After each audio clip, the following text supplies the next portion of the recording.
En este video daremos una breve explicación sobre qué son los algoritmos de planificación SJF y los algoritmos de planificación por prioridad no apropiativa. Posteriormente se desarrollará un ejercicio para una mejor comprensión. Comenzaremos por el algoritmo de planificación SJF. El algoritmo SJF, o Shortest Job First, que quiere decir el trabajo más corto primero, es un algoritmo que selecciona el proceso en espera con el menor tiempo de ejecución. Sus características principales son que es un algoritmo apropiativo, simple y que minimiza la cantidad promedio de tiempo que cada proceso tiene que esperar hasta que se complete su ejecución. El siguiente algoritmo es el algoritmo de planificación por prioridad de tipo no apropiativo. En este algoritmo a cada proceso se le asocia un número entero de prioridad. Mientras menor sea este entero, mayor prioridad tendrá el proceso, por lo cual la esencia del algoritmo es planificar la entrada de procesos a la CPU de acuerdo a la prioridad asociada a cada uno de ellos.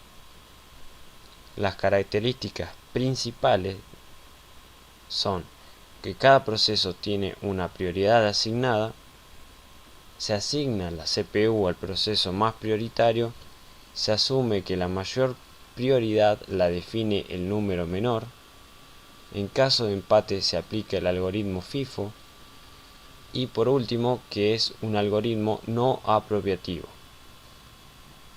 Ahora lo que haremos será desarrollar un ejercicio en el cual se apliquen los dos algoritmos dados.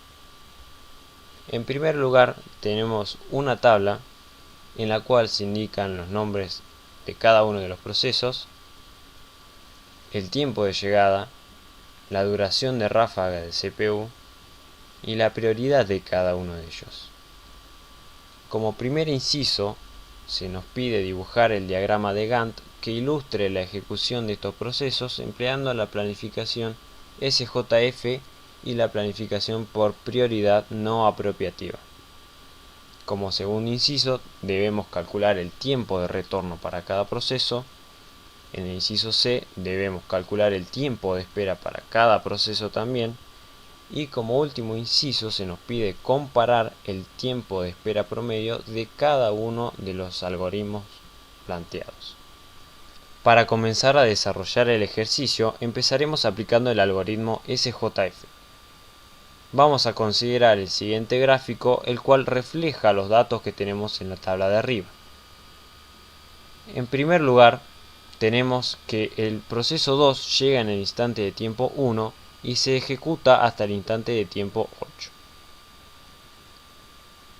En ese intervalo de tiempo llegaron los procesos 1, 3, 5 y 4. El proceso 1 llegó en el instante de tiempo 2, el proceso 3 llegó en el instante de tiempo 5, el proceso 5 llegó en el instante de tiempo 7 y el proceso 4 llegó en el instante de tiempo 8. En ese instante de tiempo 8, la cola de procesos listos para ejecutar va a estar dada por los procesos mencionados, es decir, 1, 3, 5 y 4. Como el algoritmo SJF prioriza a los procesos con menor requerimiento, el proceso siguiente a ejecutar será el proceso 4, el cual posee un requerimiento de 3 y lo hará y se ejecutará desde el instante 8 hasta el instante de tiempo 11. En ese instante de tiempo 11, la cola de procesos listos para ejecutar va a estar dada por los procesos 5, 1 y 3. Como el proceso 5 es quien tiene menor requerimiento, con un requerimiento de 4, es el que va a continuar con su ejecución y lo hará desde el instante de tiempo 11 hasta el instante de tiempo 15. En ese momento la cola va a estar dada por el proceso 1 y el proceso 3. Como el proceso 1 tiene menor requerimiento, con un requerimiento de 5, es quien será el próximo a ejecutar. y lo hará desde el instante de tiempo 15 hasta el instante de tiempo 20. Por último, desde el instante de tiempo 20 se ejecutará el proceso 3 hasta finalizar su ejecución en el instante de tiempo 29. Una vez visto el funcionamiento del algoritmo SJF, podremos realizar el diagrama de Gantt. Posteriormente, podemos calcular el tiempo de retorno y el tiempo de espera para cada uno de los procesos. Para calcular el tiempo de retorno para un proceso, se debe restar el instante de tiempo en el cual finalizó su ejecución menos el instante de tiempo en el cual llegó ese proceso. Por ejemplo, para el proceso 1 tenemos que el tiempo de espera es 20 menos 2, donde 20 es el instante de tiempo en el que finalizó su ejecución y 2 el tiempo en el que llegó ese proceso, dando como resultado 18 milisegundos. Procedemos de la misma manera para todos los procesos restantes. Ahora, para calcular el tiempo de espera de un proceso, se debe restar el tiempo o instante de tiempo en el cual comenzó la ejecución menos el instante de tiempo en el que llegó el proceso. Por ejemplo, para el proceso 1 tenemos que el mismo comenzó su ejecución en el instante de tiempo 15 y que llegó en el instante de tiempo 2. Esto nos da como resultado 13 milisegundos. Procedemos de la misma manera para los procesos restantes. Para calcular el tiempo de espera promedio, sumamos todos los tiempos de espera y lo dividimos en la cantidad de procesos, es decir, en 5, lo cual nos dará como resultado 6,4. El siguiente algoritmo a aplicar será el algoritmo por prioridad no apropiativo, para el cual consideraremos el siguiente gráfico. Ahora, para analizar el funcionamiento de este algoritmo, vamos a emplear la siguiente tabla. En la primera fila se colocarán los nombres de los procesos, en la segunda fila se colocarán los requerimientos de cada uno de ellos, y por encima de los nombres vamos a tener las prioridades, siendo un valor menor un proceso de mayor prioridad. En un principio tenemos que el proceso 2 llega en el instante de tiempo 1 y comienza con su ejecución hasta el instante de tiempo 2, momento en el cual llega el proceso 1. Se debe analizar las prioridades de los procesos que están en la cola de procesos listos para ejecutar, es decir, el proceso 1 y el proceso 2. Como el proceso 1 tiene un menor valor y por lo tanto una mejor prioridad que el proceso 2, entonces comenzará con su ejecución. Cabe aclarar que en este instante de tiempo 2, el proceso 2 es expulsado y se le resta 1 milisegundo de su requerimiento, quedando solo 6 milisegundos para finalizar la ejecución de este proceso. Entonces, el proceso 1 comienza su ejecución desde el instante de tiempo 2 hasta el instante de tiempo 5, cuando llega el proceso 3. Ahora debemos volver a analizar las prioridades de los procesos que están involucrados, es decir, proceso 1, 2 y 3, y determinar cuál es la mejor. Podemos ver que el proceso 3 es quien tiene la mejor prioridad y por lo tanto comenzará a ejecutarse en el instante de tiempo 5, siendo expulsado el proceso 1. El proceso 3 se ejecuta con seguridad hasta el instante de tiempo 7, cuando llega el proceso 5. Como el proceso 3 es quien tiene mejor prioridad que los demás procesos involucrados, es decir, 1, 2 y 5, continuará con su ejecución hasta el instante de tiempo 8. En ese instante llega el proceso 4 y se debe analizar de nuevo las prioridades de los procesos. Como los procesos 3 y el proceso 4 son los que tienen mejor prioridad y ambos tienen la misma prioridad, el desempate se hace por FIFO.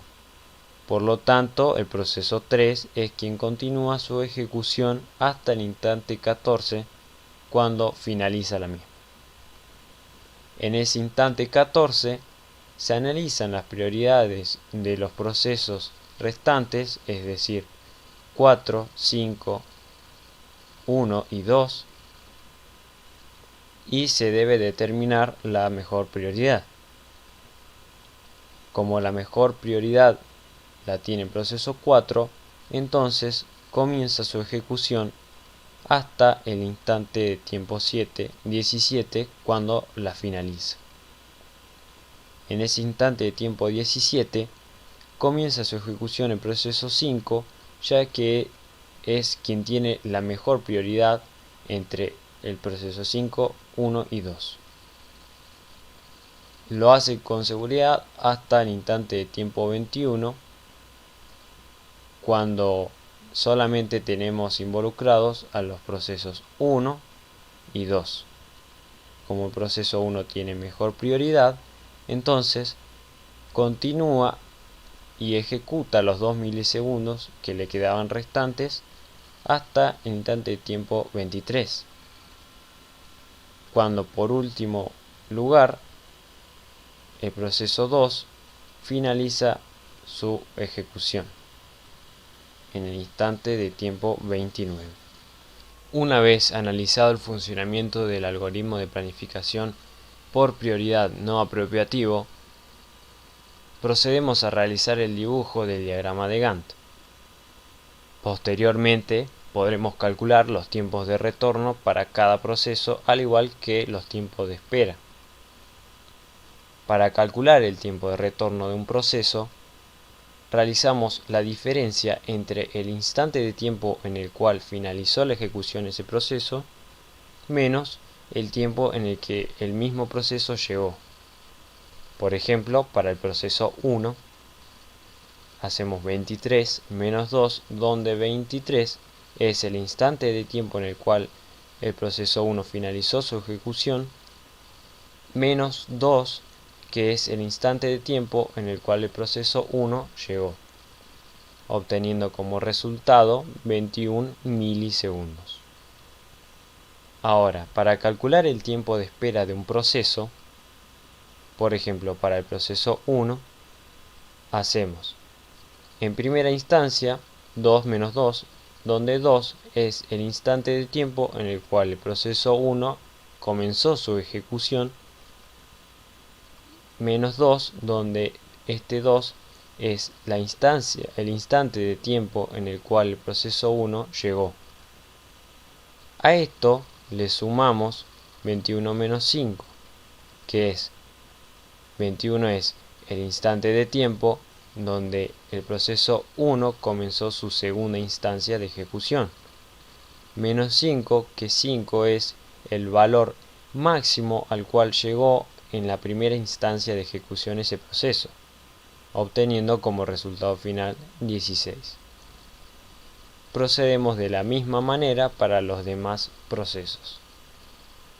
Para calcular el tiempo de espera promedio, sumamos todos los tiempos de espera y lo dividimos entre la cantidad de procesos, es decir, 5, obteniendo como resultado final 10,8. Eventualmente, para concluir con el ejercicio, deberemos responder la pregunta del último inciso. ¿Cuál de los algoritmos de planificación da por resultado el mínimo tiempo de espera promedio?